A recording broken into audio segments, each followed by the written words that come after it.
So I was rejected thrice in this exam by the fact that my disability did not fit into the criteria of disabilities that all the services wanted to have. Basically, every service had decided that I will take people with these kind of disabilities, and I did not fit into any of them except for the IAS.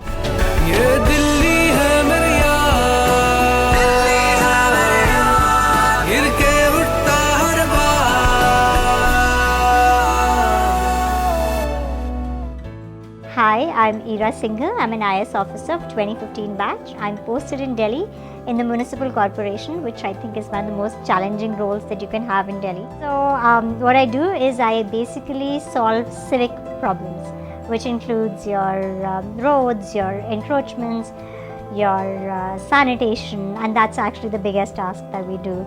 We build your toilets, we build your drains, we clean your drains, we clean your roads, we build your roads, we build your schools, we build your hospitals, we maintain them, all primary services and a whole lot of other things.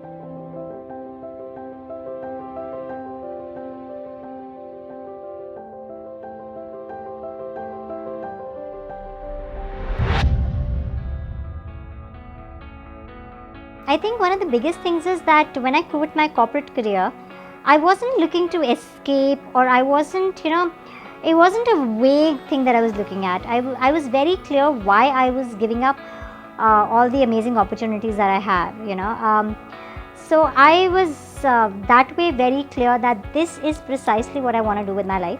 And it wasn't that I had a bad life in the corporate sector. I mean, I was living on Peddar Road in Bombay. What more does one want, right?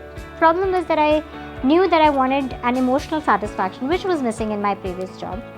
So I think for me it was very clear in that respect that this is what I am aspiring for and this is what I want to do with my life. Actually, it was because I was rejected in this exam thrice before. So this exam has two levels. One is Department of Personnel and Training, which is actually the body that finally gives you a posting. And the other is the exam conducting body, which is the UPSC. So the exam conducting body would always select me and the posting body would not give me a post. So I was rejected thrice in this exam by the fact that my disability did not fit into the criteria of disabilities that all the services wanted to have. Basically, every service had decided that I will take people with these kind of disabilities, and I did not fit into any of them except for the IAS. I think this is the most maddening city that can exist, and at the same time most vibrant city that can exist. So Delhi comes up with the strangest problems, and it also can offer you the best of opportunities. So our biggest issue is that we have a very, very large migrant population, and unfortunately it is always growing. Nobody ever leaves and really goes back. It's always growing.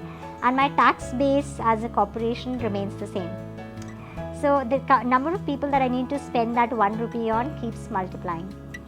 But that rupee doesn't multiply.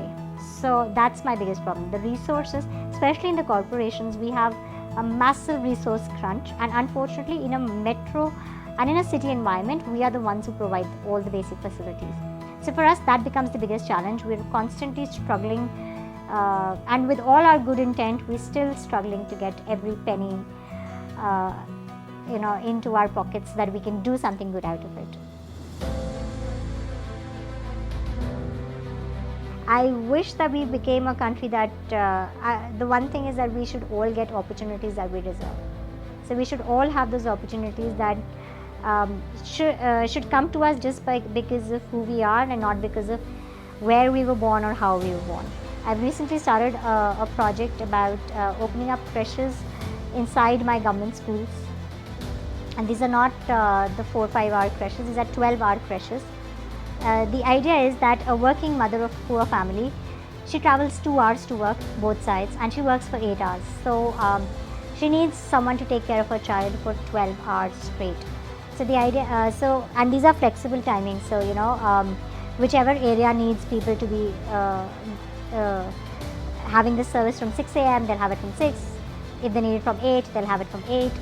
and we've been very lucky. We got CSR and NGO partners to help us set up this whole thing. And that child, when he's there or she's there with me for 12 hours, I am feeding that child, I'm giving medical interventions to that child, and I'm teaching that child. A child from a good family goes to a play school and then goes to a regular school. This child never gets the play school. This child just goes to a regular school, and then he finds out he doesn't know things that other kids do, and he falls back in his education, and over the years it's just a gap that develops and grows and grows. So the idea is to give this child also the same opportunities that every other child gets, plus to keep this child safe, because unfortunately in our country it's the mother who has to take care of the child, not the father. So if the mother is working, there is nobody looking after the child. I had rescued around 340 child and bonded laborers in 1 year as an SDM, and that's a very massive number. So we basically solving the issue of women participation in workforce, child abuse, substance abuse amongst kids, crime on children, children as criminals, nutritional gaps, educational gaps, and medical interventions. Actually, that's the fact that it is my city, it is my home. So every little thing that I'm doing is to improve my home. So I think like a citizen, and that's I think the difference that I think I can see as an officer is, for me, everything that I solve will be about solving my own household problems in a way. So I look at every problem as a citizen. So for example, if there are issues related to drains, I think of it not as an officer and that, oh my god, I have to solve it. I think of it as a, oh my god, I'm a citizen whose drain is blocked. So I think that's where the difference comes, because I am a citizen. To me, every little improvement will be an improvement in my home.